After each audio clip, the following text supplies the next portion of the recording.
Hello, hello, and welcome.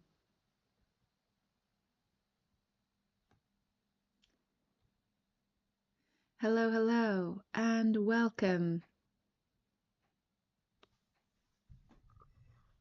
Thank you for joining us today again for Shakespearean study. This is Othello lesson 13, and this is part of our Key Stage 5 English free streams for students for free all year as we continue in our My Edspace journey of providing you with free streams completely free across the year for years 12 and 13.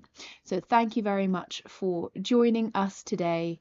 If this is your first time joining, this is actually quite well into our study of Othello at this point. We'll be looking at criticism today. So if you need a refresher on Othello first, then please feel free to take a look back at the other 13 lessons that I have posted and presented on YouTube for free as free streams since September, because this is part of our course. After a 1 week break in November, we'll be moving into looking at A Streetcar Named Desire and how we can apply all of what we've learnt for Othello to Streetcar. So that will be in our unit after the end of half term, which is our first week of November. For all of you still in school, yours might not quite match up, but it is still going to be that week, and then we will shift topics to talking about Streetcar. So some of you may have studied that already, some of you may have that in your lineup that you'll be taking a look at either this year or next, depending on where you are learning and how you are learning. But today we're going to be taking a look at critics throughout time. So throughout this course, we've taken a look at ideas like plot and structure, characters, key themes, and now we're looking at critics for our lesson, because though we've taken a look at them briefly as we've been looking through different themes and characters and seeing what different critics have written and spoken about and what kind of the language around Othello is over the last 400 years, it's important that we still know the key players in taking a look at the thought and the conversations in scholarly circles around Othello. So let's get into it. If anyone is new, I'm Eleanor. I'm one of the English teachers at My Edspace. I've been teaching Key Stage 5 for quite a long time now.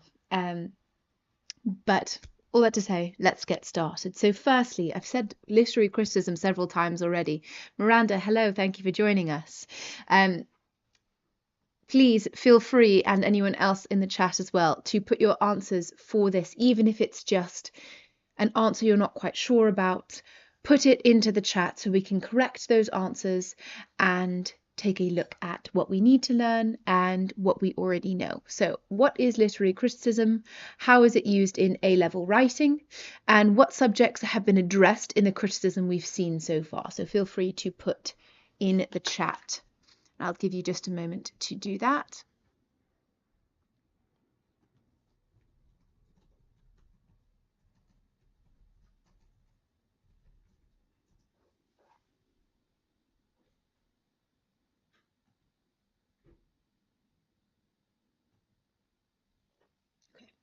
So allow me to get the conversation started.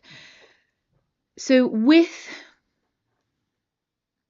literary criticism, we see that word criticism and we tend to think it's a negative word, like when someone is too critical of you and they offer unfair criticism of you or about your behavior. But when we're talking about literary criticism, we're actually talking about the conversations and academic discussions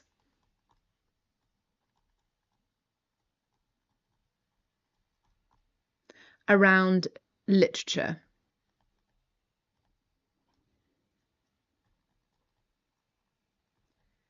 some opinion or critic about some literature, Miranda, I'll take that as well. Absolutely. Because that really is what it is, right? It's people writing about this text and publishing it in the academic field. So publishing it perhaps in a literary journal, or a journal about Shakespeare in particular. And this becoming part of the web of information and analysis that we have about that topic. So when you are in A level, you are for the most part engaging for the first time with criticism, because previously your teacher was the expert on the subject. And that's not to say your teachers for A level aren't, they absolutely are still experts on the subject. However, your teachers for A level, I'm sure, will agree that there is so much conversation around these texts, and there are so many people whose job is to write this criticism and to analyze these texts with very specific gazes, very specific lenses, to think about their effect, for example, that absolutely there's this some opinion or critic, yes, but I would say it's rooted in the history and knowledge of the text. It's rooted in analysis. And then how is it used in A level?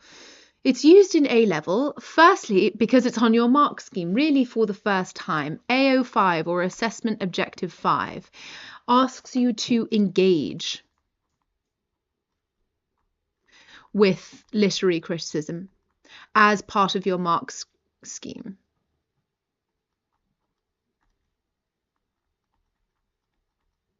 What is A level? A level is the last 2 years of school, Miranda, for the UK system of education. So it would be students taking topics that they are allowing them to move towards university study. So if you are, for example, in America, this would be your last 2 years of high school, but it's specifically called A levels because those are exams you take at the end of your course in your last year of school before you go to university. So how is it used in A-level writing? Well, firstly, you're marked on it, as I said. And secondly, you're meant to read around, it's called, read around the subject. So unlike in GCSEs, where you will have read Macbeth or you'll have read A Christmas Carol, for example, you are basing most of your analysis on that text, and you may include some information about the Jacobean era, for example, or a phrase from a critic, but you're not really reading a lot of books about that particular book in this kind of meta literature way.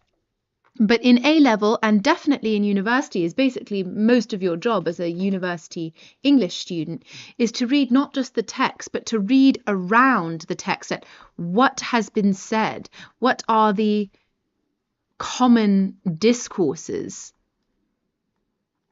about this topic.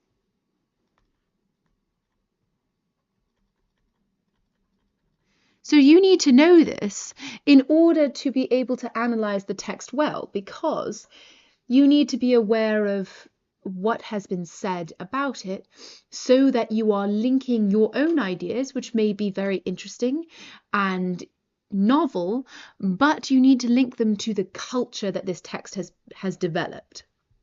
Not the profession you choose. You have to pass literature exam. I see, Miranda. Where are you coming from for your literature exam? So which, for example, exam board, what country are you qualifying in, or going to university in perhaps? Feel free to pop down. And then as well with this, with A-level writing, we need to think about engaging with it. So not only knowing it, but engaging with it. So offering your opinion on whether you think it's right or not, because that's another power of A-level literature and English in general, is that very clever, famous people may have written about Othello, and you probably need to read about them to know what they've said, but then you can also say that you disagree, and that you're empowered to do that, absolutely. As long as you can support your point, that's absolutely fine. And then if we're thinking about the subjects that we've addressed in criticism so far, so if you are new here, you may not have seen all of the different videos that we have done here in terms of all the different themes, for example, we've studied. But for example, in the criticism we've seen so far, we've taken a look at villainy. We've taken a look at gender. We've taken a look at race and prejudice. We've taken a look at insecurity, at power within different genders, within different characters. We've looked at relationships between the characters. And we've looked at the Jacobean audience's reception to these ideas.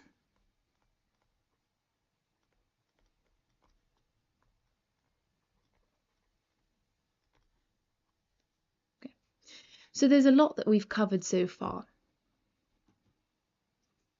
And to give you a longer definition, I see.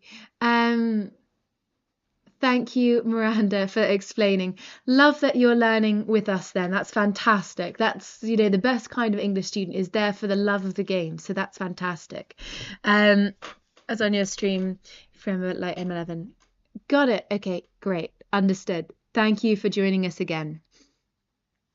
Okay, so our definition, sort of literary definition that you'd see in a dictionary, would be literary criticism, the study, consideration, and interpretation of literature in order to deepen understanding of the writer's intention. So that's firstly, right? We need to rely on literary criticism in order to know more about the writer's intentions, methods, and effects on audience and society. So because we are lucky with Othello to have 400 years of criticism, we have not only different interpretations of ideas like power, but also this stemming from different societies and different cultures, so that we are then able to look at it with a lens in our time period and think, okay, well, the Jacobean reception to this, the Victorian reception to this, the 20th century reception to this, and then think about why those reactions would be different. So we looked, for example, at Othello and its presentation and reception in the 1960s in America, and that has a very different presentation from the Jacobean presentation because of the culture at the time influencing the critic's perspective on it. It also often acknowledges and incorporates past discussion of the text. So this is also the really cool thing about literary criticism, is that you become part of this literary tradition. So that means all of the people who've written about this, as you write about Othello as well, you become part of that literary tradition, of the inheritance of the writing about Othello from its conception all the way through today. And your writing becomes stronger when you can acknowledge what others have said and then provide your own unique ideas as well in tandem to evaluating theirs. And it examines the work through varied lenses and academic backgrounds. And we're going to take a look at this next. So these varied lenses, what do I mean by that? I mean the different concentrations, the different foci that you'd be looking at in Othello. So, for example, someone who is a feminist critic would be focusing particularly on the presentation of the women in Othello, or their relationship with men, with how marriage is presented, with perhaps the transactional nature of Desdemona and Bianca in the play. Whereas someone who's focused on race or a post-colonial lens would be focusing more on Othello's treatment by the other Venetians, or his presentation as the Moor, or his insecurities that bring out this internal monstrousness to him. He becomes what he fears other people see him as. And this can take lots of different lenses. So this is an inexhaustive list of the types of literary criticism that exist, the types of discussions that one can have about a text, not necessarily Othello specifically, but about any text. So literary theory, textual theory would be thinking about the different modes of construction in the text, the different kind of language and historical links to other literature. Rhetorical would be this idea of persuasive and persuasion in the text, so looking at logos, ethos, and pathos.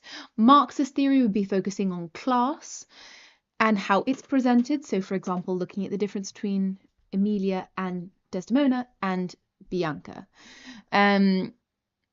Psychoanalytical, so that means looking at the psychology of the characters. So, for example, looking at Othello as insecure would be a psychoanalytic lens.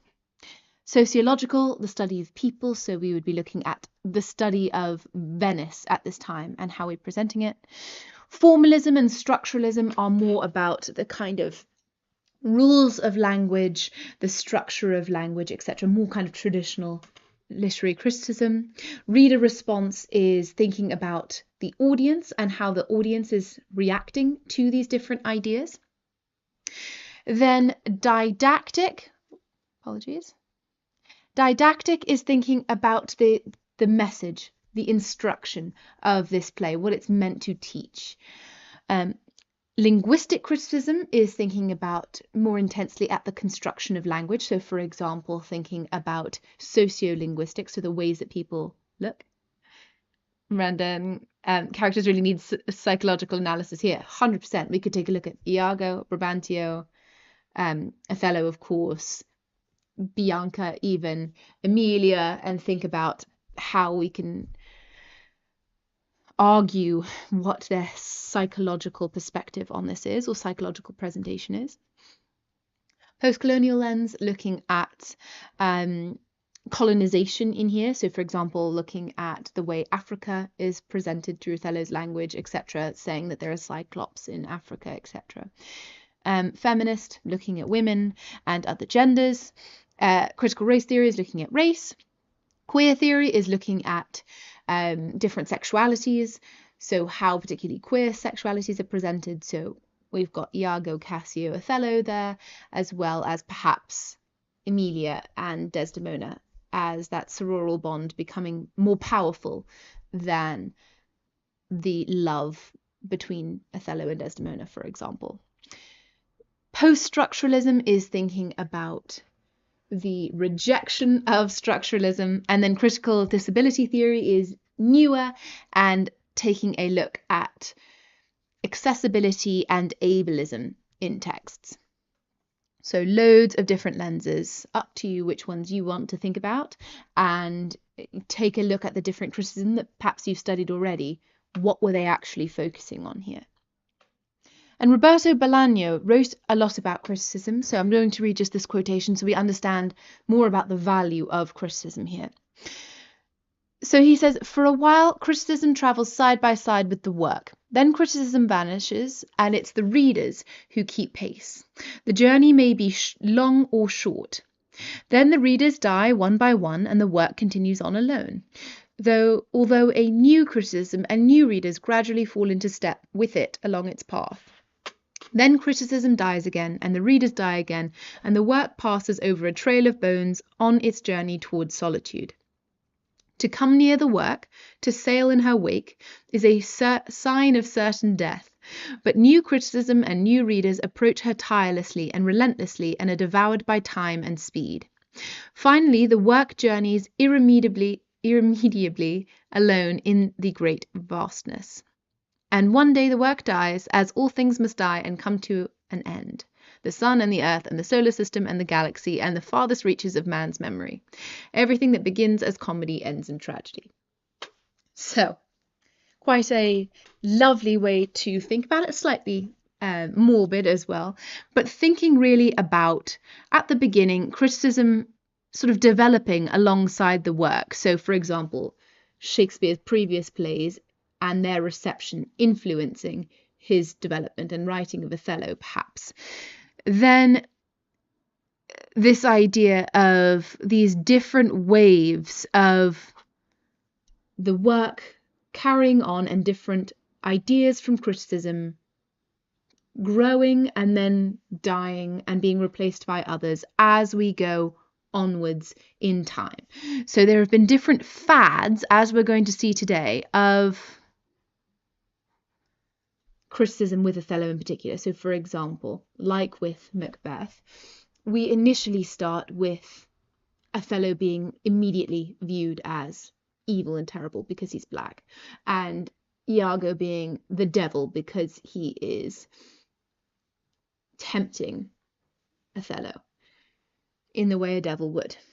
Then we have reading about Desdemona being actually part of the problem because she shouldn't, in particularly the early the late 1700s, early 1800s, be associating with black men at all. So that focus and reading of Othello and even the popularity of the play changes. Then we think again about later, so in the 20th century, thinking about women then and actually humanizing the female characters, focusing on them specifically for the first time. Then when we look at critical race theory and post-colonialism developed more in the 1960s and 70s and 80s, then we start looking at, okay, how is this blackness being portrayed in a modern sense that's not stemming from the prejudices of Coleridge and Rymer and even perhaps of Shakespeare and the Jacobeans.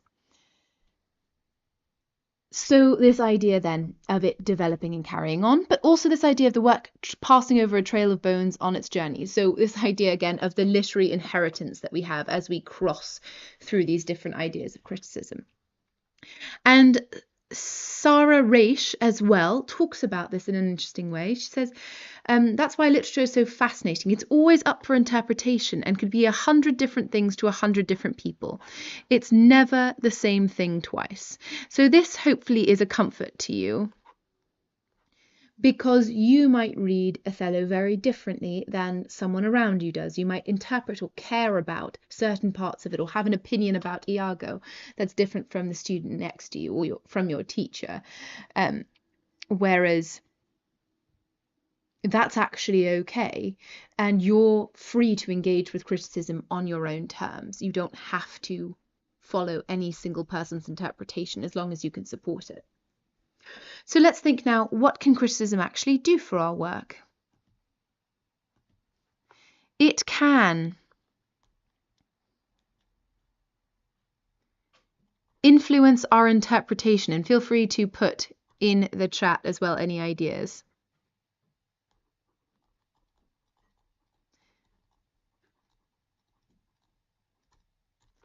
It can give us context. It can support our analysis.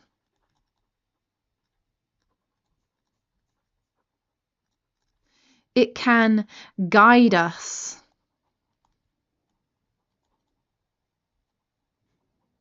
Towards different lines of argument.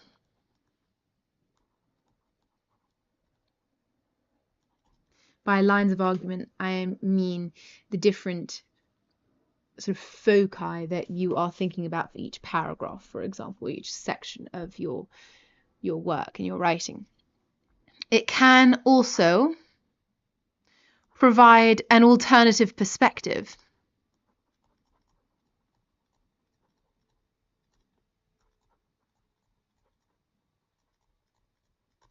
And help us develop a counter-argument.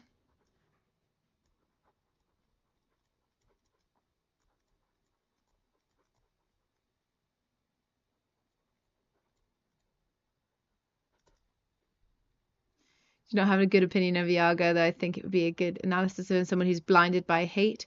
Miranda, yeah, definitely. So there we are. You don't like him in particular. You think he's evil, but you can understand how it would be helpful for someone to say, okay, well, here's how he's evil. Alternatively, can we view his evil as justified? Like, it's not say he's not evil, but perhaps there's reason for it. Makes sense. With this as well, we can think about providing us with different lenses. So, for example, feminist lens, queer theory, post-colonial, etc. And that can give us a whole paragraph in which we focus specifically on the ideas of a critic, that a critic has begun our thinking on. And if we take a look just at the A-level assessment objectives, this is, of course, 2 different exam boards. So Miranda, this may not be relevant to you in particular. But if we think about the expectations for your examiners, this is for AQA and Edexcel. Both of them here are looking for this. Literary text informed by different interpretations. Absolutely, Miranda, giving us historical context, more thorough research. Absolutely, you could include that as a reason for sure. So notice it's the exact same phrasing for both. So you can see how they're then both going to be thinking about this in a similar vein, which is thinking about your argument informed by different critics. Informed by different critics. What does this mean? This means that you need to prove, because they can't read your mind, they can only read what you wrote out. You need to prove that you've read different critics and that you have engaged with them in your argument. So rule of thumb is to try and include at least one critical quotation to either support or counter argue in your paragraph for each paragraph. For A-level, you're probably writing a thesis statement and 4 or 5 paragraphs. So that would mean you need to have at least a critic per paragraph, 5 paragraphs. You get the idea. But you can't just sort of sprinkle these in the way that some people may feel tempted in GCSE to kind of hook on the end something about the Jacobeans and they think, okay, fine, done. You actually need to write, then say, this is supported by, for example, or Coleridge describes Iago's villainy as motiveless malignity, which suggests that he has no backing for his evil, and then you prove that perhaps and continue explaining. But you can't just say, hey, here's a critic, and then move on to the next sentence. You have to engage with it to explain how that critic supports your argument. And specifically for Goethe, here we can think about this passing exam next lecture. Okay, great. So that makes sense, Miranda, for your different exam boards. Totally. So Goethe says, Othello is a wonderful peep show wherein the history of the world runs its course before our eyes on the invisible thread of time. Interesting here that we've got this idea of Othello as a peep show, which means a show in which something's revealed, right? A peep show, particularly these days, has some kind of sexual connotations, but here it's the sense of revealing. And here, revealing the history of the world.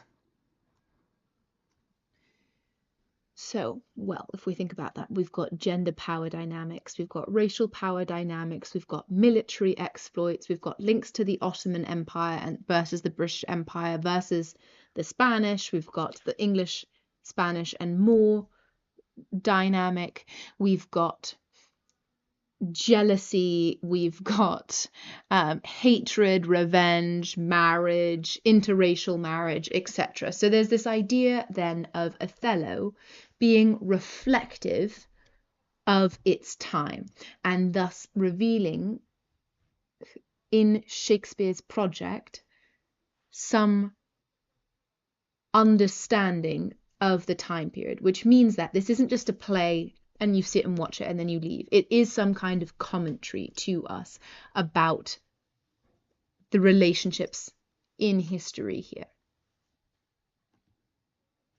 So we're going to take a look at quite a few major players in the field of criticism here, and just think about how do they serve us. So each of these are sort of little quotations about Othello from different, particularly famous articles published, or in Coleridge's experience, or Coleridge's example, a lecture series that was published but is possibly one of the most famous about Shakespeare's Othello in particular. So I'm going to read and just put down in the chat anything that stands out to you about this, and particularly those questions in blue. So do you agree with it? Do you agree about Desdemona? And how useful is this to us? So where could we use this? What themes could we use this? What arguments could we use this to support? Etc. So Samuel Taylor Coleridge, famous writer, poet, philosopher, and literary critic in the Georgian and Victorian eras, is considered one of the most influential contributors to the Romantic movement. So you might recognize Coleridge's name from, for example, The Rime of the Ancient Mariner, or from poetry, Romantic poetry in particular. He was first and foremost a writer and a poet, but in his later ages focused much, much more on literary criticism. So he was delivering speeches and lectures and writing articles about particularly Shakespeare, but also many, many plays and texts. His later career as a prominent literary critic included a series of lectures on Shakespeare presented in the winter of 1818 to 1819. Though it is not clear if all of his notes are published, some extracts are widely known as fundamental to the development of scholarship about Shakespeare during its renaissance in popularity in the Georgian and Victorian eras. So Shakespeare, may be surprising to us, actually fell out of fashion quite quickly after his death. It was loved during his time. His colleagues preserved it through the folios, but then it sort of fell out of fashion. It was considered too common, too old school, some cases too inappropriate, too cheap, etc. So it fell out of fashion. But in the Georgian and Victorian eras, so in the 1800s, there was a renaissance of movement about Shakespeare and about text of his time as well. So, for example, Johnson. And Coleridge was influential in bringing this back. Other movements, like later the Pre-Raphaelite movement, also made Shakespeare more popular again because they wanted to bring back this golden age of literature. So many, many texts at the time in the 1800s refer back to Shakespeare and refer back to the Bible, or classic texts like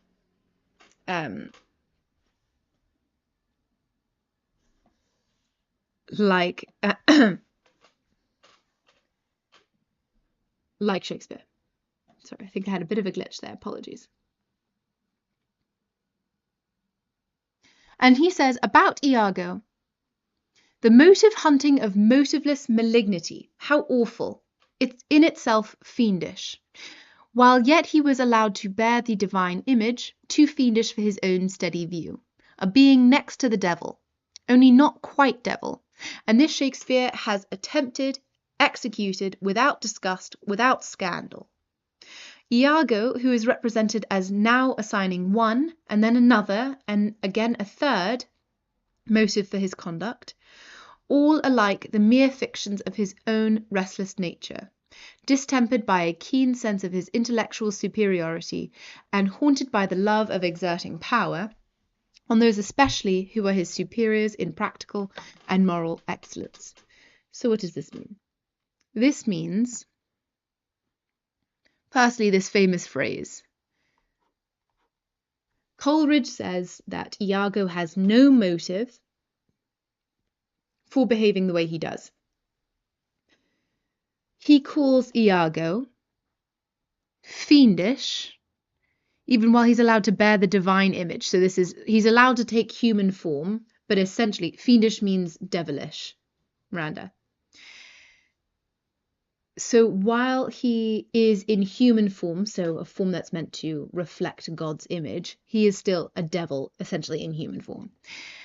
Too fiendish of his own steady view. So this idea that he can't be seen just in one steady light. He kind of flits in and out. A being next to the devil, only not quite the devil. So this idea then that Iago is almost the devil, but not quite. And we have to think, well, where is the boundary then? Is it that perhaps there is something human in Iago that keeps him from being a devil? Is it perhaps his relationship with Emilia? Is it perhaps his one-time friendship with Othello? Is it sort of that he reflects the views of the time? It's tough to say. Shakespeare's attempted executed without disgust, without scandal. So this idea that Shakespeare has got away with this, has made this Iago come to life as a devil undisgustedly, so still not completely condemning him. And Shakespeare's so good for this, right? Making us have to humanize all of the characters. And Iago, interestingly as well, assigning one, then another, then a third. So this idea that these motives are actually not true. So when Iago says, oh, well, I think he had an affair with Emilia, the promotion, maybe I lust after Desdemona, maybe I just enjoy chaos, etc. Coleridge is saying here, this is all just made up excuses for why he just wants to be fiendish and restless. So he wants to cause chaos and be evil for no reason. So essentially saying whatever Iago says about his justifications, he's unjustified. Interesting to think about how we could use this in an argument, right? And then distempered by a keen sense of his intellectual superiority there. So this idea that Iago thinks of himself as much smarter than the other characters. And that does seem true, right? Because, for example, he thinks about them all being enmeshed in his scheme. Othello being led by the nose like an ass. So this idea of zoomorphism, he is dehumanizing Othello because he thinks of the power dynamic and the intelligence between the two of them as on par with the difference between a human and an animal. And he is the human, more superior, more evolved being. And there's also this idea of love of exerting power. So he loves having power over Othello. That also seems arguably true, right? That he is able to enjoy having Othello in his trap. And perhaps that comes clear particularly through the motif of poison and medicine. She says, look, the more already changes with my poison, work my medicine, work. All this idea throughout the poem that he's like, mwahahaha, as he watches this. And he is also able and aware of his power because he says he can do this to Desdemona, he can do this to Othello, and he says if he can catch Michael Cassio on the hip as well, it's like, great, if I can get him too, excellent. This idea of power then, dominance over him, and particularly those who are his superiors in practical and moral excellence. So particularly he enjoys having power over people who are better than him morally, and as, for example, a military leader. So he's angry perhaps that Othello is above him, even though he's black, and that he's actually a better character than him. He says that Othello is good. He says he's open and honest nature. He says he's an excellent being. The same with Cassio, almost damned in a fair wife, etc. So this idea that he is saying how much the other characters are loved. Is it that he then enjoys destroying them more because he can. And he says about Desdemona, Desdemona has no character at all. Her marriage would argue a disproportionateness, a want of balance. So what does this mean? This means that essentially she's a flat character. She's not justified in her actions. She doesn't provide much of the action herself. She's not someone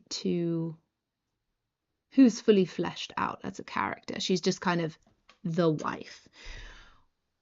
Which is interesting because if we think about Cinthio's original version of this, Desdemona is the main character and she is the transgressive one, etc. She's the one who's named, whereas Othello is not in Cinthio's version.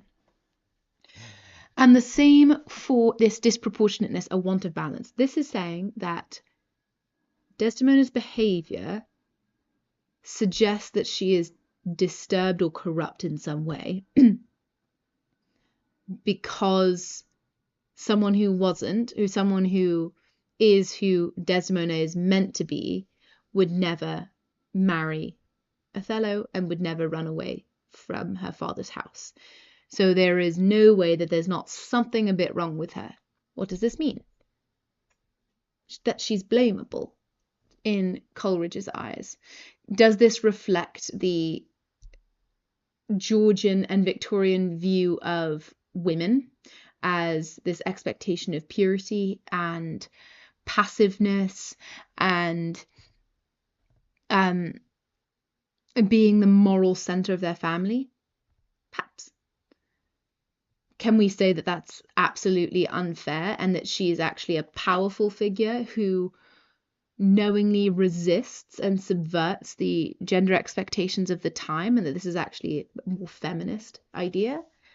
Yeah, definitely. Depends on what you think. So firstly, put in the chat, do you agree that Coleridge's assessment that Iago is motiveless? The evil character, he's saying himself somewhere how he can easily deceive naive, honest people. He sees others' good qualities and plays with it. Yeah, Miranda, I think that's totally a nice argument to think about. That's the one side of it. Yes, he is motiveless. On the other side, we can say, well, he was passed over for promotion he deserved. And there's rumours that Othello has had an affair with his wife. Look at how Othello reacts when someone has rumours that they have an affair with their wife.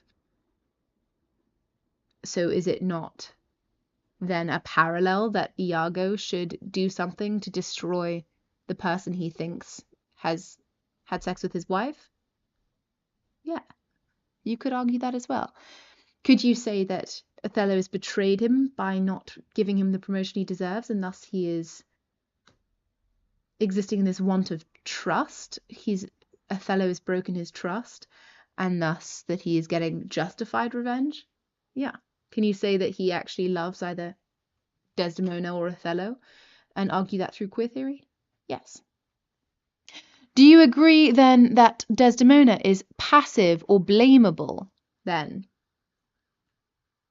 It's tough to say again because we see Desdemona as accepting Othello's every criticism of her. When she says it is very neat, for example, that Othello should yell and scream at her and call her a whore, as Emilia says, she accepts it and she says, well, I deserve it, I must do. And she accepts even her own death from Othello. Is that frustratingly passive for a modern audience? Perhaps. But we also have to think about this fact that she is very transgressive for the Jacobean audience, who would expect her to deserve death for this extremely taboo relationship because it was unthinkable to them. Blamable, again, to the Jacobeans? Yes, so we could use it to argue that.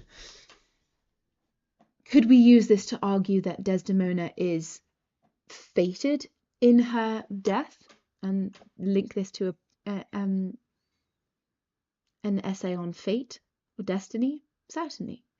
Can we think of this as an example of patriarchal thinking in which women are blamed and Coleridge actually sounding like Iago and Othello when they think, well, she must have done something wrong. She deceived her father marrying you and thus deserves punishment? Perhaps. Do you not agree about Desdemona passive? What is she supposed to do? Good point, Miranda, as well. This idea that she's her husband, power dynamic wise, it's extremely unbalanced. What is she meant to do? Is she meant to prove it? How could she possibly do that? She's not even aware enough, understanding enough, because she's so innocent and naive, that he really thinks of her like this. She can't even say the word whore to Iago and Emilia when she asks them, am I that? How is this useful to us?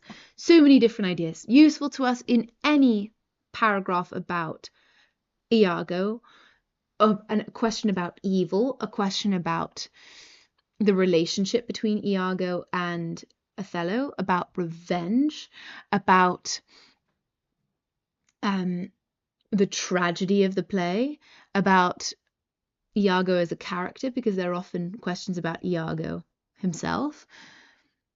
That is really helpful to us to say one paragraph where, okay, he's evil. Next paragraph where we think, well, maybe he's not completely unjustified. Then think about the effect he has on Othello, his destructive power, him perhaps focusing for a paragraph on him as a poison, and then thinking about him as his ending, and as a, for some reason, pardoned demi-devil who is able to escape the end of the play and isn't destroyed immediately. You would think a devil would be destroyed at the end of the play. So interesting. For Desdemona, the same, right? If we're thinking about a play, an essay question about gender, we can think of Desdemona as a powerful woman, as an idealized woman, and then as this transgressive woman. And we think about her punishment as blamable, perhaps. There's lots we could do here. And then here as well, Leavis. So Leavis here, F.R. Leavis, is perhaps one of the most famous critics, particularly Shakespeare critics, and his language here in this extract is perhaps one of the most quoted critics about, or pieces of criticism about, Othello.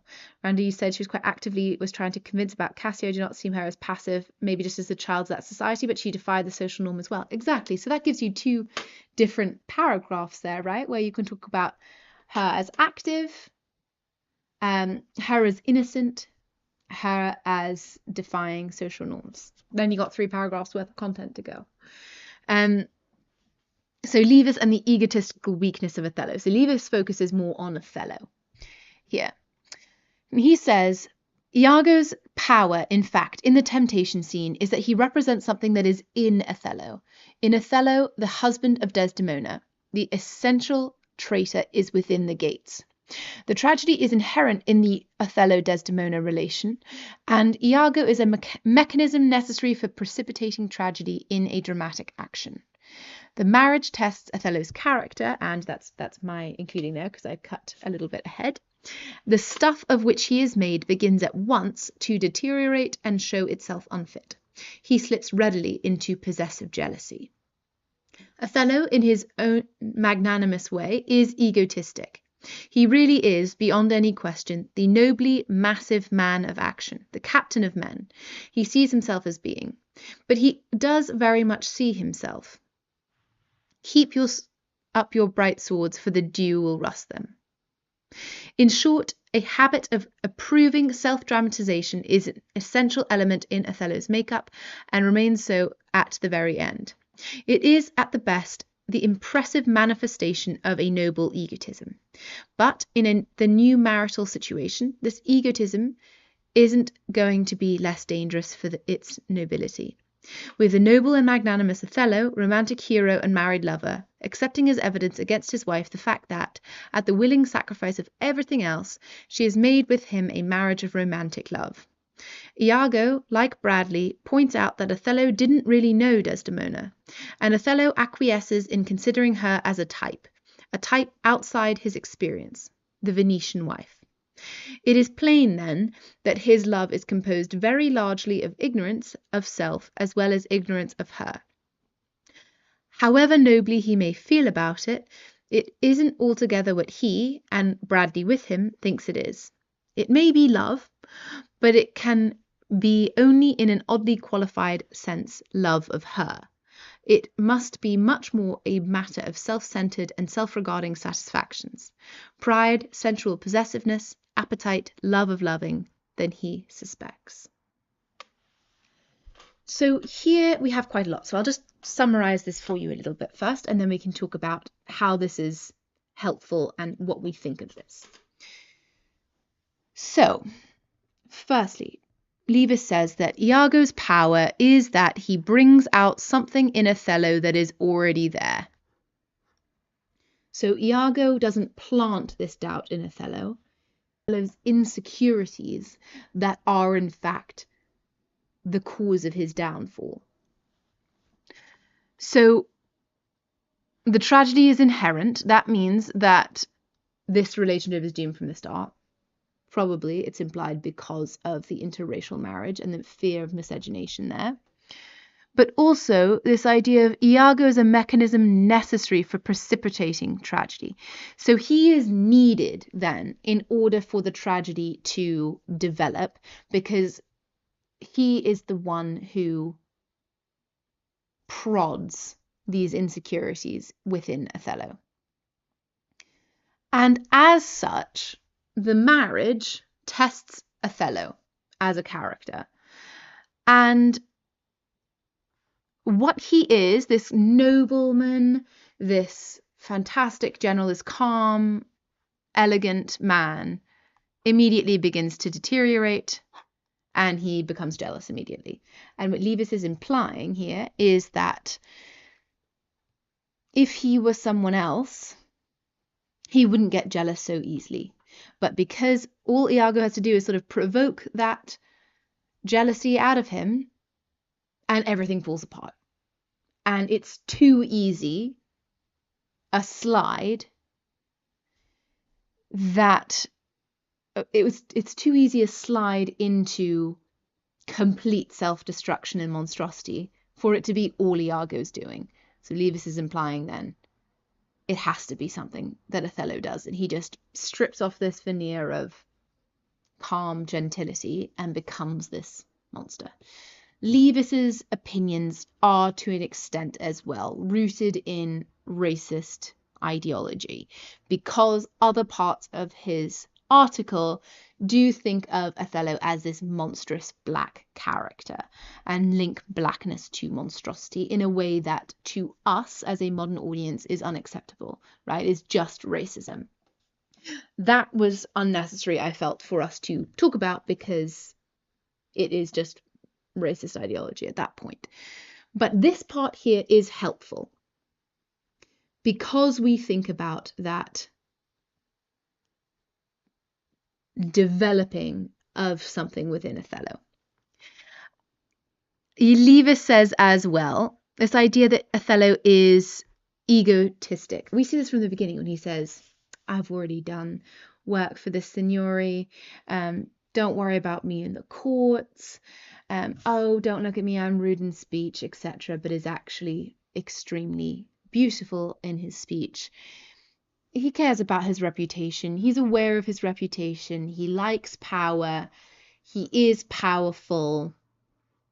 That is all part of who Othello is, and is very clear when we think about what Othello is actually upset about. Is he upset about Desdemona loving someone else, or not loving him as much as he wants her to? Or is he upset about not having control over her and what that will do for his reputation as a man? Again, arguable. You can argue both of those ideas in the same essay. However, it is something to consider, thinking of this idea of himself as this grand military man. And that's why Leavis includes this quotation in here, because really he thinks of himself as a soldier and as a kind of performer. Could we argue that he feels he must be a performer because he's an outsider in Venice and he's self-conscious of his outsider position and thus must be the consummate gentleman and have a perfect reputation, or else he will suffer more than someone who's white in his position? Certainly. But there is this idea as well of self-dramatization and egotism here. So essentially, everything Othello is dramatic as a character. Yeah, he is, absolutely. His whole story of their love story is including kind of bragging about his military exploits, saying how she fell in love with him, etc. It's all very performative. We've talked about Desdemona being performative before in a previous lesson, but Othello is as well, because even the way he seems to view Desdemona carries this idea of her as idealized, right? It's so great for him to marry her because she is what he views himself to deserve in a way. She is the pinnacle and paragon of female beauty, purity, femininity, etc. And he, as the noble hero, deserves that. And it's perfect for him to have this sort of constructed perfect life. But this egotism within the marital situation is dangerous. It's dangerous in wartime because, for example, it leads you to choose the wrong person, or it strips your best friend of their title, which leads to this whole escalating issue that ends up with both of you in deep trouble. But this idea of reputation then within marriage being dangerous is interesting, because who do these reputations depend on? The wives here. So we have the noble and magnanimous Othello willing to accept that Desdemona gave up everything to marry Othello, including her father, who she never sees again because he dies off scene, homeland, everything, society, and then would cheat on him. That seems ludicrous when we think about it that way. Why would she risk all of this for him if she didn't actually love him intensely and deeply?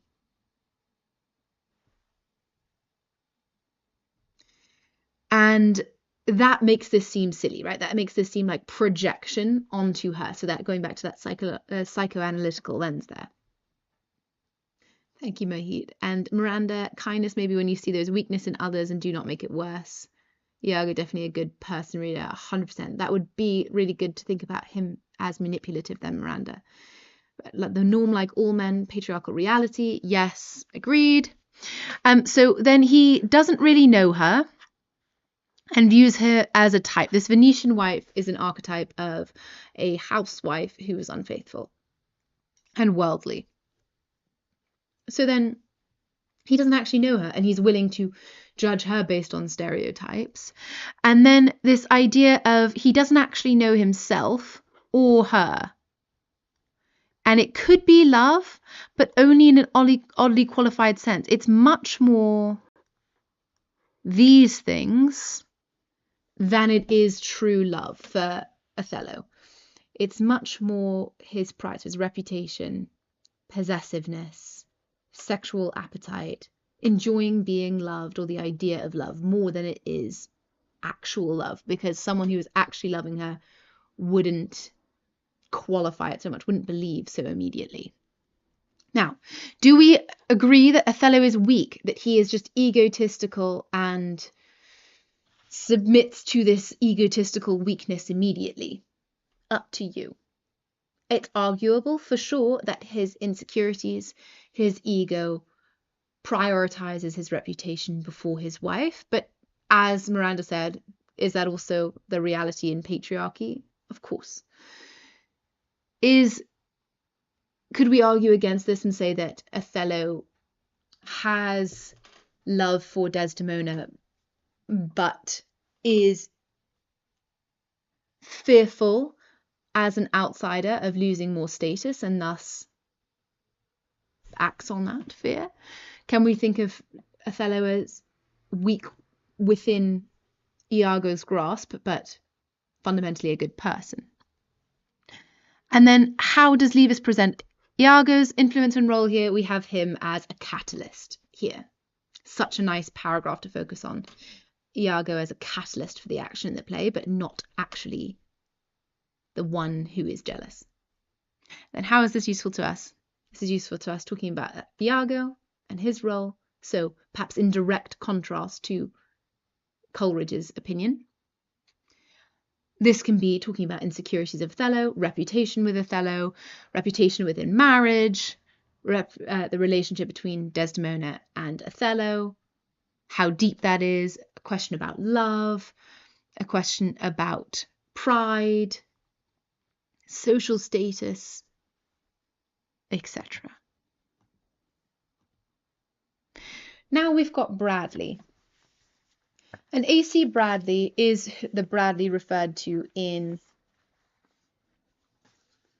Levis's, because Levis's argument actually is written in response to Bradley's essay about Othello as a sympathetic character. So again, think about how this will serve you in an essay or for your arguments.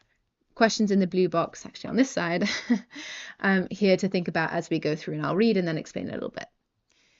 The character of Othello is comparatively simple, but as I have dwelt on the prominence of intrigue and accident in the play, it is desirable to show how essentially the success of Iago's plot is connected with this character. Othello's description of himself as not one easily jealous, but being wrought perplexed in the extreme, is perfectly just. His tragedy lies in this, that his whole nature was indisposed to jealousy, and yet it was such that he was unusually open to deception, and, if once wrought to passion, likely to act with little reflection, with no delay, and in the most decisive manner conceivable. Othello is, in one sense of the word, by far the most romantic figure among Shakespeare's heroes, and he is so partly from the strange life of war and adventure which he has lived from childhood. He does not belong to our world, and he seems to enter it we know not whence, almost as if from Wonderland. There is something mysterious in his descent from men of royal siege, and in his wanderings in vast deserts and among marvellous peoples, in his tales of magic handkerchiefs and prophetic sibyls, in the sudden vague glimpses we get of numberless battles and sieges in which he has played the hero and has borne a charmed life, even in chance references to his baptism, his being sold to slavery, his sojourn in Aleppo. And he is not merely a romantic figure, his own nature is romantic. So I'm just seeing the chat suddenly moving very quickly. Logs of Faisal. Not quite sure how that comes up with what we're talking about now.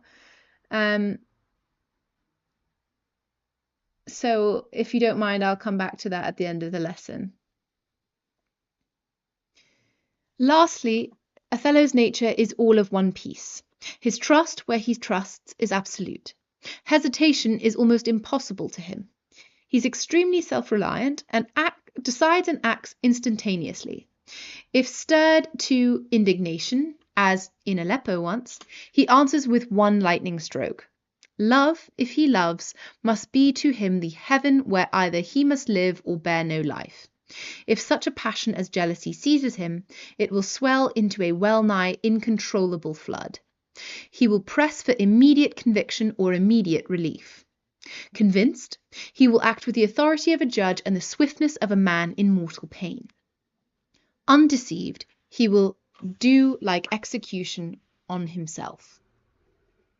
This character is so noble, Othello's feelings and actions follow so inevitably from it and from the forces brought to bear on it, and his sufferings are so heartrending that he stirs, I believe, in most readers a passion of mingled love and pity which they feel for no other hero in Shakespeare, and to which not even Mr. Swinburne can do more than justice. The newness of his marriage makes Othello's jealousy credible. He never falls completely, and we feel admiration and pity for him. About Iago. His confidence was misplaced, and we happen to know it. But it was no sign of stupidity in Othello, for his opinion of Iago was the opinion of practically everyone who knew him, and that opinion was that Iago was, before all things, honest, his very faults being those of excess in honesty. Hi, IGCSE, hello. Okay, so very different viewpoint than our previous two. So thinking about Othello's character then as simple as this noble Othello, this idea of accident in the play, so confusion and things not happening on purpose, how successfully Iago's plot is connected with this character. So the fact that then this is all blaming Iago for this.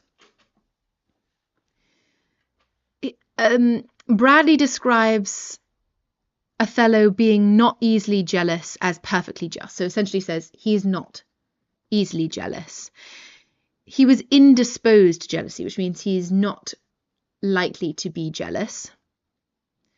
And if brought to passion, likely to act with little reflection.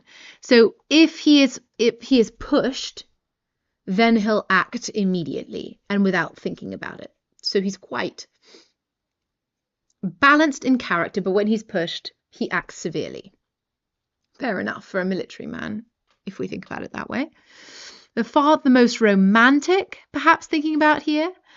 So by this we mean sort of this adventuring, interesting, unusual, loving warrior character, not romantic, just as in terms of love. So he does not belong to our world. This is so helpful if we think about a paragraph in which we're trying to think of Othello as an outsider, right? He's not belong to our world. So this idea of exclusion then. There's something mysterious in him, and we get this sense of him being this large hero. We have references to his baptism, which helps us argue this idea of his religion then. He's a convert, which perhaps is another reason for his uncomfortable place within Venetian society. His own nature being romantic, then, so not this, he's not actually loving type of analysis of Lewis's. His trust is absolute. He's extremely self-reliant. That's arguable, right? Because he asks Iago to get the proof and asks Emilia for proof, but doesn't really do a huge amount of proof solving himself. But if he's stirred to indignation, he answers with one lightning stroke, so one strike, like in the final scene where he talks about his military career. And the same with Desdemona. As soon as he doubts, done.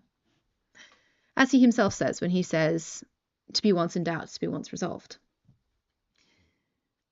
Love, if he loves, must be heaven or bear no life. So this idea then of it has to be perfect love or nothing. Again, can we say that Othello idealizes Desdemona, and as soon as she's proved not ideal or doubted in her ideal presentation, she falls off that pedestal and it's like he doesn't even know her. He says, what wife? Wife, wife, I have no wife. If passion such as jealousy seizes him, it's an uncontrollable flood. So this idea then of him being all consumed by something like jealousy. And he'll act with the authority of a judge, which makes sense because there is legal language in the play. And the swiftness of a man in mortal pain. So this is meant to generate sympathy for us with Othello as well. Undeceived, he'll like do execution on himself. So if he feels this way about himself, if he has been the one who's been deceived, he then is the one who's going to punish himself in the same swiftness of motion, which makes sense because he talks about how he should be feeling the sulphurous fires already, and then stabs himself. So he metes out his own punishment. Then this idea of the character being so noble, the readers feeling mingled love and pity. Do we feel that way? It's not really worth thinking about you personally, but would an audience, could it be read that they look this way? And then the newness of the marriage makes Othello's jealousy credible. This is such a nice quote to think about in contrast to Levis, which when he says Iago catalyzes something already in Othello. Here he's saying, well, of course he's jealous. He doesn't know her that well. Their marriage is new. So that makes it believable that he would be that jealous that quickly. But he never falls completely, Bradley says. He never falls completely. So this idea then that he doesn't completely lose his humanity. If we are thinking about a paragraph in which we're talking about monstrosity and Othello becoming the monster that Venetian society views him to be, then this would be a counter argument to that, right? Because we could argue that he loses himself entirely, or we could argue that he actually retains his humanity the whole time. And we can see that in perhaps that final scene. And we feel admiration and pity for him here, just by my head. We feel admiration and pity for him. Do we feel that? It's arguable. A Jacobean audience? Probably not. And then about Iago, an interesting way to think about Iago as it not being stupid for Othello to trust him, because everyone who knew him thought of him as honest. That's his epithet across the play, is honest Iago. He is perfectly placed to be sowing these lies about Desdemona because everyone views him as the most honest guy around. And this idea, his very faults being those of excess in honesty. So, for example, because he doesn't say outright, Cassio and your wife, he does say things like, well, I think him honest, which lead us to this doubt that we have inside of us, or Othello has inside of him. And he says, well, she deceived her father marrying you when she seemed to fear your countenance. It was when she loved it most. Why wouldn't she cheat on you, essentially? So he is saying societal truths, what people in society believed, but he knows the effect it's having on Othello, and then constructing these scenes to try and confirm it for him. But he's only presenting what actually is the case and guiding Othello into misinterpreting that. But he doesn't really lie a huge amount. Do you agree that Othello's downfall is understandable and deeply human? That when someone's jealousy is pushed to its limit, that is understandable? And again, we can think about this with any essay on Othello, on an essay on Iago and his role, essay Othello and Desdemona's relationship, marriage, love, tragedy, downfall, jealousy. This could be the redeeming paragraph at the end, thinking about, well, he was jealous and that jealousy did destroy him, but it's not his fault because it's actually Iago's honesty that guides him into this, and it's his love and intensity as a character that destroys him.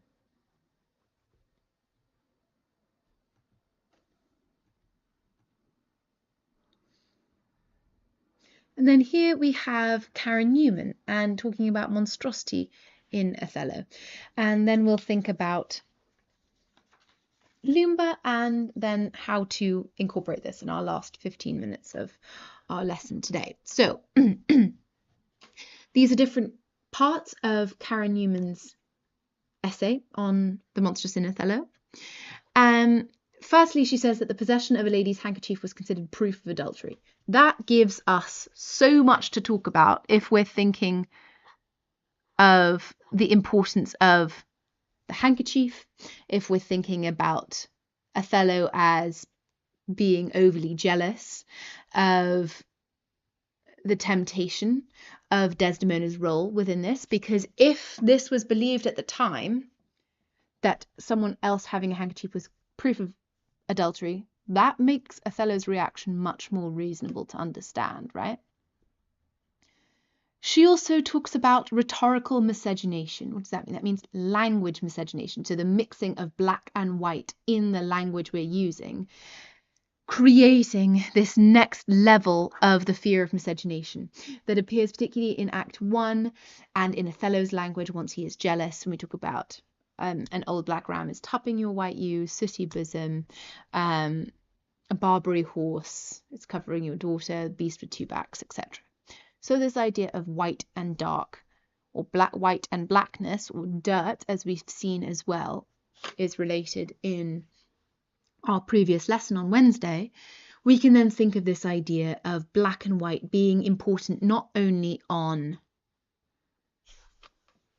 within this marriage, but also within the language of the play, with this light and darkness, seeing, not seeing, race and mixing here.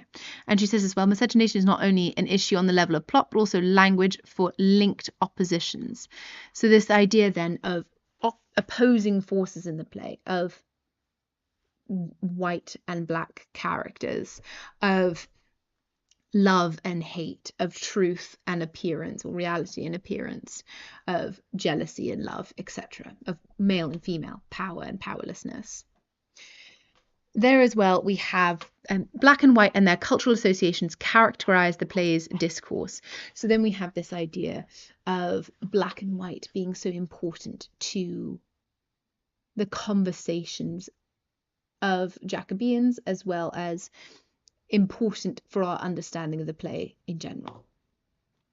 And in a longer quotation, she says, much of the disgust Rymer, Coleridge, and other critics betray comes not from the fact of Othello's individual blackness, but from the relation of that blackness to Desdemona's fair purity. Coleridge calls it monstrous. Embedded in commentaries on the play, which seek to ward off Othello's blackness, is the fear of miscegenation, and particularly the white man's fear of the union of black man with white woman. Such commentators occupy the rhetorical position of Rodrigo, Brabantio, and Iago, who view the marriage of Othello and Desdemona as against all sense and nature. I'll refer me to All Things of Sense, whether a maid so tender, fair, and happy would ever have to incur a general mock, run from her guard to the sooty bosom of such a thing as thou. So this idea then of Newman saying that the issue that critics have, and their disgust of Othello, calling him monstrous, calling him egoistic, etc., is actually an issue of fear of miscegenation. So really racism here, that they don't hate him because he's black, they hate him because he is married to Desdemona and what he will do to this paragon of whiteness and virtue in the Venetian era. So Coleridge calls it monstrous. So now we can see this literary inheritance, Newman referring to Coleridge, Rymer, etc., in her analysis. Embedded in commentaries, we have this idea of the fear of miscegenation, because that makes sense, because they're not just calling him black. The actual graphic racist language comes from descriptions of them having sex. And this, the white man's fear of the union of black man with white woman. So this is the issue that particularly these characters she names has. And so then we have this idea of Othello as the white man's view of a black man. So then the projection of racist ideologies onto Othello's presentation here and the other characters' reception to him. So this idea that he becomes monstrous then is this idea of what white Jacobeans feared at the time from miscegenation, was this monstrous mixing of races that would lead to a different race of humans, and that the white English Britishness would be changed by mixing by the mixing of races in interracial marriages. Then we have as well, this idea that, but I want to argue the contrary, that femininity is not opposed to blackness and monstrosity as white to black, but identified with the monstrous. So here then, Newman is saying that femininity is linked to monstrosity. And that makes sense with the way that Othello talks about Desdemona, right? He essentially calls her monstrous. She is the cunning whore. She is someone who ought to look grim as hell. She is this goodly book that has the word whore written on it, etc. Slattern, etc. All the different language he uses for her. Fair devil, etc. So this idea then of women being monstrous and there being a fear of what this femininity could do and be. So then if women are monstrous, then their progeny, their children in an interracial marriage would be doubly monstrous, because it would be this mixing of races as well as a transgressive woman's child who they would have viewed as immediately, innately sinful. And so the play is then structured around miscegenation. That makes sense. Do we agree with these fears of miscegenation as the crux of the play, as the reason that everyone gets involved with this marriage? It's not about hating Othello in particular, but hating the marriage between Othello and Desdemona. Perhaps, right? You could say this. You could say that this whole play is about race. Absolutely. You could also say it's about other themes that arguably carry more weight or less weight, arguing.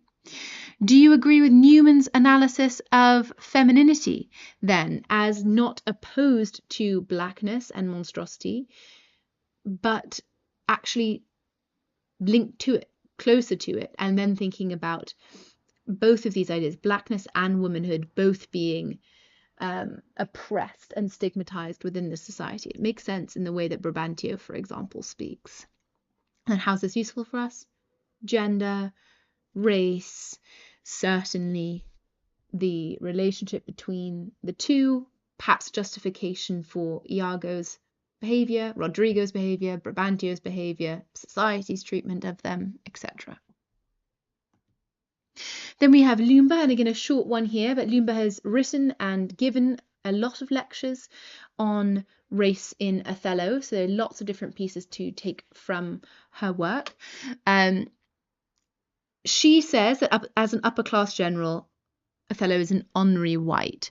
That's really interesting, because then we think of him as occupying this kind of power in which he is more powerful than Desdemona, right? Arguably, as a black man, he doesn't have as much power over her as a white woman, as a white man would. But as he's an upper class general, that gives him a different kind of power here, the power of status, and particularly military social status.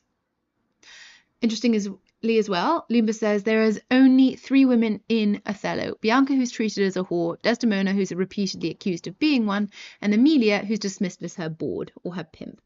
So then this idea then of womanhood here, and this idea of sexuality, the fear of sexuality, and how women are treated here. Any paragraph on womanhood here, or Desdemona, really, thinking about spanning not just to her, but also this being reflected in all the female characters here. This fear and anxiety of control and power around women's sexuality, about reputation here as well. And then thinking as well, Desdemona's desire is especially transgressive because its object is black. So then thinking about Desdemona's relationship being two-dimensionally transgressive in a way, because not only does she run away and marry someone in the middle of the night without her father's permission, but she marries a black man in the middle of the night without her father's permission, so doubly transgressive. And that can give her, as perhaps Miranda said, these ideas of her as both active and passive within the relationship and then outside of it. What can we use on race? We can use this to talk about power, Othello's insecurity, perhaps his reputation, his pride, his position in society, his insecurities, etc. For gender, we can think about this as sexuality, as I said, relationships between women and men. There are lots of questions for AQA, for A-level exam board, that because it's on the paper on love through the ages, there will be questions a lot about love and relationships. So this will definitely link to almost all of the questions that will come up there. And remember, just because a question isn't on a particular character doesn't mean you can link them in when relevant. So now thinking in our final few minutes of lesson about how do we include this. So for this here, a kind of breakdown, thinking of what we can include in a paragraph here. So this would be an exam question that might make you panic at the beginning. Explore how Shakespeare presents the power of evil in the tragedy Othello, because you think, oh my God, well, when did we study evil? Well, let's think about what evil is. Iago can be argued to be evil. Iago can be argued to be not evil.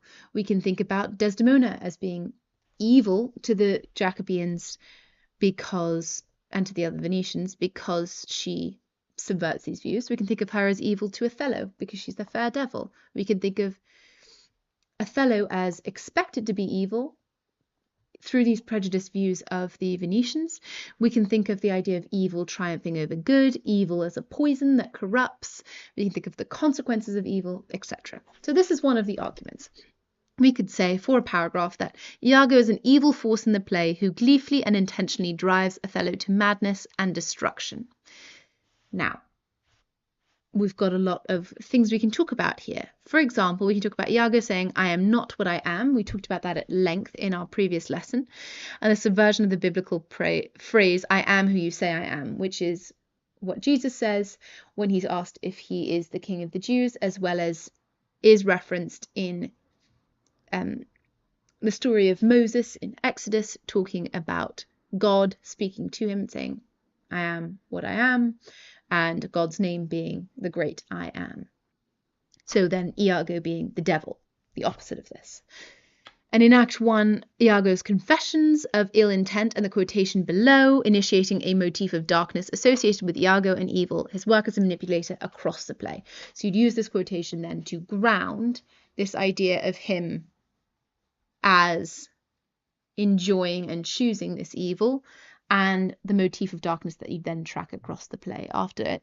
But this quotation here, as will tenderly be led by the nose as asses are, I have it, it is engendered, hell and night must bring this monstrous birth to the world's light. So much there. We looked at that in a previous lesson as well, that quotation. But it really will give us a lot to start off with, that then we can just embed little 1, 2, 3 word phrases from the rest of the play in that will show that this isn't just in this one moment in Act 1, but rather that it reflects across all of the play. We can also think of Iago's influence and motifs of poison, medicine, and monstrosity across the play. His use of asides, Shakespeare constructing Iago as a character who confesses to us and thus is deceitful, thus villainous. His violent intentional creation of chaos here, his intentional sacrificing of Desdemona, Cassio, Rodrigo, and Emilia in order to get revenge here, and seemingly carelessness about doing that. Othello's mirroring of Iago's language, an epileptic fit as evidence of Iago's evil influence. So this idea of Iago causing Othello to have an epileptic fit, which at the time would have been viewed as a possession by the devil, perhaps. That makes sense if we're thinking of Iago as a devil who is having this not only mental and psychological but physical effect on Othello. Potential counter-argument, thinking about the professional snub and sexual jealousy as potential justifications for actions, and the Jacobean views of evil, so witchcraft, devilry, corruption, that tie to Jacobean Christianity and fears, and the Jacobean view of Iago as the embodiment of Satan, linking to Genesis and biblical evil. So what a biblical evil looks like in the devil: temptation, deceit, disguise, dishonesty, mistrust, etc. And then we can think about, okay, well, how do we include the criticism in that? Well, if we look back at what we've even looked at today, this idea of Coleridge saying, well, he's evil. Yes, he is evil, and this is motiveless. So there is no justification for this evil. He is next to the devil.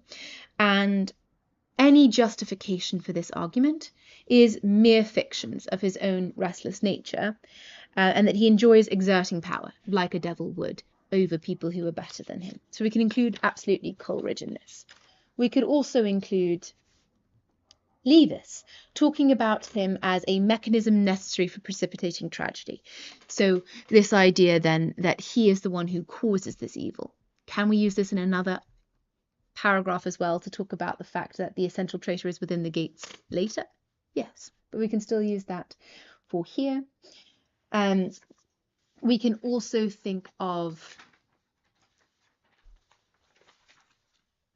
Bradley as saying that Othello is naturally good, so Iago then is this corrupting influence on him, and he just puts his trust in the wrong person, and this person is this devil who deceives him. We can think of the ideas of perhaps Lumba in thinking, or Newman in thinking of the reception of the Venetians to blackness and devilry, in this case thinking of Iago as linking himself to blackness because he asked for darkness, for example, hell and night in that instance, so thinking of it as monstrosity there. But that really gives us quite a lot to do in a paragraph, and yes, this paragraph will be longer than you're probably used to writing if you've just come from GCSE this year to A-level newly, but it does mean that you will have plenty to talk about. Feel free to give this a go. I'd love to hear how you got on with trying this. You can use this here above as a topic sentence and then try and see how you can link all of these ideas together and give it a go.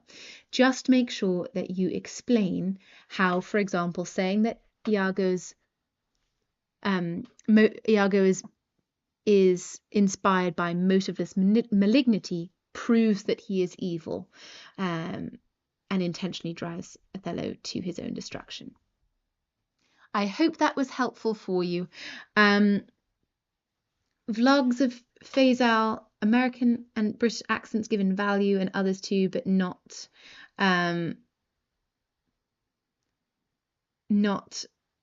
Indian influences given value.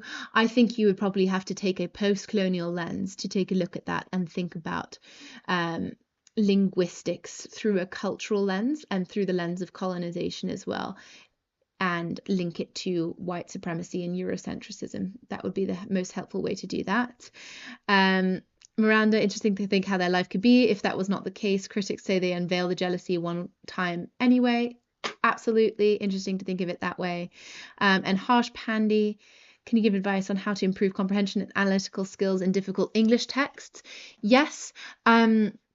You can read and have a dictionary next to you to look up or highlight all of the words that you're not understanding, and then after you've read a page, for example, look them up. You can also kind of create questions for yourself, or ask someone to create questions for yourself. Start with shorter texts, for example, a page length. Not to say that that would make it easy, but thinking about it just in terms of consumable bits. So that, or make comprehension questions for yourself. So ask yourself, can you explain in a couple of sentences what is happening in this paragraph or in this page? And do you have any predictions for what's happening next? What is the tone of this work? So is it happy, positive, encouraging, or negative, scary, ominous, frustrated, etc.? And then you can start to get a sense more of the text. It'll also take quite a lot of practicing with vocab, so making flashcards for yourself of difficult words and practicing them, because then you notice them much more and you're able to read more fluently as well.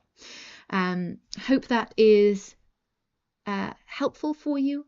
Feel free to put any other questions in the chat or to bring them to our next lesson on next Wednesday. I will see you next Wednesday, next Friday, and then we have a week of half term. Thank you all for joining today and hope to see you next time. Bye for now.